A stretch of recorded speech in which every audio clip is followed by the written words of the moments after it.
So hey guys, welcome to you are watching TV Motomotives YouTube channel. പുതിയതോട് എല്ലാവർക്കും സ്വാഗതം. അപ്പോൾ നിങ്ങളോട് പറയുന്നത് നിങ്ങൾ തമിഴ്നാട്ടിൽ ഒത്തിരി നാളായിട്ട് എനിക്ക് ഇൻസ്റ്റയിലാണെങ്കിലും നമുക്ക് അല്ലാതെ കമന്റ് ചെയ്യുന്ന കാര്യമാണ് സ്പ്ലെൻഡറിൽ ഒരു സ്ക്വയർ സിംഗാം സെറ്റ് ചെയ്യുന്നതിനെ പറ്റിയിട്ട് ഒത്തിരി പേര് ഡൗട്ട് ചോദിച്ചായിരുന്നു ഏതെങ്കിലും ഡയറക്റ്റ് ഫിറ്റ് ഉണ്ടോ, എന്തെങ്കിലും ഓൾട്രേഷൻ ഉണ്ടോ, അങ്ങനത്തെ കുറച്ച് കാര്യങ്ങളെ പറ്റി.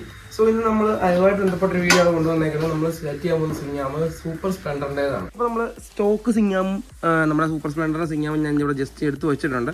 നിങ്ങൾക്ക് കാണുമ്പോൾ തന്നെ മനസ്സിലാവും സംഭവം ലുക്കിൻ്റെ വൈസ് നല്ല രീതിക്കുള്ള ചേഞ്ചസ് വരുന്നുണ്ട്. കാരണം ഇത് സ്ക്വയർ ആണ് സംഭവം വരുന്നത്. ഇതുണ്ടല്ലോ സ്റ്റോക്ക് സിംഗാം, സാധാ ഒരു ബൈക്കിന് സിംഗാം പോലിരിക്കും. പക്ഷേ എന്തൊക്കെയാണ് ഡിഫറൻസ്, നമുക്ക് എന്തെങ്കിലും ഓൾട്രേഷൻ ചെയ്യേണ്ടതുണ്ടോ എന്നുള്ളതാണ് ഇപ്പോൾ നമുക്ക് നോക്കേണ്ടത്. ബേസിക്കായിട്ട് നമ്മുടെ ചേസിയിലോട്ട് വെക്കുന്ന ഏരിയ സെയിം ലെങ്ത് ആണ്, പ്രത്യേകിച്ച് അതിനകത്ത് വ്യത്യാസങ്ങളോ കാര്യമൊന്നുമില്ല. ഞാൻ ഓൾറെഡി വണ്ടി വെച്ച് ചെക്ക് ചെയ്യുകയും ചെയ്തു. ഇനി വരുന്നത് നമ്മുടെ ആക്സിൽ അങ്ങനത്തെ കുറച്ച് കാര്യങ്ങളൊക്കെയാണ്. അത് നമുക്ക് സെറ്റ് ചെയ്യുമ്പോൾ മനസ്സിലാകത്തുള്ളൂ. അപ്പം ഞാൻ പറയുന്നതെന്ന് വെച്ചാൽ നമുക്ക് ആദ്യം ഇത് നേരെ ചേസിലോട്ട് കയറ്റാം. നമ്മൾ ചെയ്യാൻ പോകുന്ന വണ്ടി ഇതാണ്. അപ്പം ഇത് നമുക്ക് നേരെ എടുത്ത് ചേസിലോട്ട് സെറ്റ് ചെയ്യാം.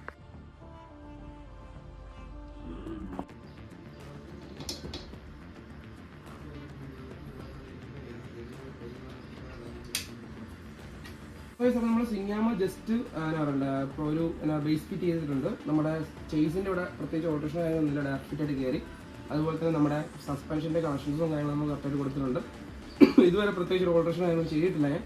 അപ്പം നമുക്കിനിയും ഇവിടുത്തെ ആക്സിൽ കാര്യങ്ങളൊക്കെ കയറ്റി വലിച്ചു മുറുക്കിയതിന് ശേഷം ബാക്കി എന്താ ചെയ്യണമെന്ന് നോക്കാം.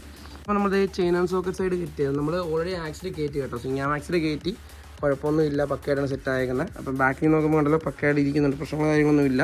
അതിന് നമ്മൾ ചെയിൻ അഡ്ജസ്റ്റർ സ്പ്ലെൻഡറിൻ്റെ തന്നെ ഇട്ടേക്കുന്നത്, വേണമെങ്കിൽ സൂപ്പർ സ്പ്ലെൻഡറിൻ്റെ ഇടാം. സ്പ്ലെൻഡറിൻ്റെ ഇട്ടേക്കുന്നത് പുതിയ ചെയിനും കൂടെയാണ്. അപ്പോൾ അതിൻ്റെ ഫുൾ സെറ്റ് നമ്മൾ കയറ്റിയിട്ടുണ്ട്. നമ്മൾ സ്പ്ലെൻഡറിൻ്റെ തന്നെ ചെയിൻ സോക്കറ്റും അതിൻ്റെ തന്നെ ഹാഫ് ആക്സും കാര്യങ്ങളൊക്കെ ആയിരുന്നു യൂസ് ചെയ്തേക്കുന്നത്. ഈ സൂപ്പർ സ്പ്ലെൻഡറിന് എടുക്കാനുള്ള മെയിൻ കാരണം ഇതാണ്, നമുക്ക് ലുക്ക് ചേഞ്ചും കിട്ടും, അതുപോലെ തന്നെ ആവശ്യമുള്ള സാധനങ്ങളൊന്നും മാറണം വരത്തില്ല. നമുക്ക് ഇത്രയൊക്കെ തന്നെ സംഭവം സെറ്റ് ചെയ്തിട്ടുണ്ട്. ഇനി നമുക്ക് ബാക്കത്തെ വീൽ സെറ്റപ്പ് എല്ലാം കയറിയിട്ട് ഞാൻ കാണിച്ചു തരാം.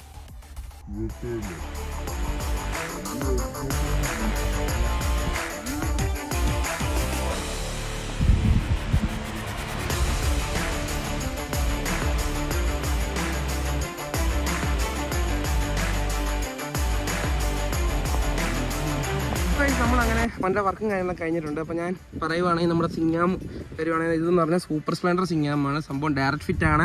ഇതിൻ്റെ ചെയിൻ ആൻഡ് സോക്കറ്റ് ഹോൾഡറും നമ്മുടെ ചെയിൻ ആൻഡ് സോക്കറ്റ് അഡ്ജസ്റ്ററും എല്ലാം നമ്മുടെ സ്റ്റോക്ക് സ്പ്ലെൻഡർ തന്നെയാണ് യൂസ് ചെയ്തിരിക്കുന്നത്. ആകെ പാടെ ഞാൻ മാറ്റിയ സാധനം ഈ ഒരു സ്പേസർ നിച്ചൂടെ നീളം കൂടുതൽ വേണമായിരുന്നു സ്പ്ലെൻഡറിൻ്റെ സ്പേസറൊക്കെ. അപ്പോൾ വേറൊരു സ്പേസർ മാറിയിട്ടു, അവിടെ ഒരു സ്പേസർ കിടപ്പുണ്ടായിരുന്നു. സോ ഞാൻ ഒരു നീളമുള്ള സ്പേസർ മാത്രം എടുത്തിട്ട്, എനിക്ക് തോന്നുന്നു ഇത് വണ്ടി നോക്കുന്നില്ല, പക്ഷെ മാറിയിടണം വന്നു. അത് മാത്രമാണ് കൊണ്ടുവന്ന ഏക ഡിഫറൻസ് എന്ന് പറഞ്ഞാൽ. വേറെ പ്രോബ്ലംസോ കാര്യങ്ങളൊന്നും ഇല്ല, ബാക്കിയെല്ലാം ഡയറക്റ്റ് ഫിറ്റ് ആണ്.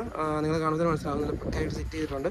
അപ്പം ഇതിനെപ്പറ്റി വല്ല ഡൗട്ടോ കാര്യങ്ങളുണ്ടോ ജസ്റ്റ് എന്നെ എനിക്കൊന്ന് മെസ്സേജ് അയക്കാൻ മറക്കരുതായിരുന്നു. അപ്പോൾ വീഡിയോ ഇഷ്ടപ്പെട്ട ലൈക്ക് ചെയ്യുക, ഇഷ്ടപ്പെട്ട ഡിസ്ലൈക്ക് ചെയ്യേണ്ട കാര്യം കമൻറ്റ് ചെയ്യുക. Wells Vishwas signing off from TVM Automotives.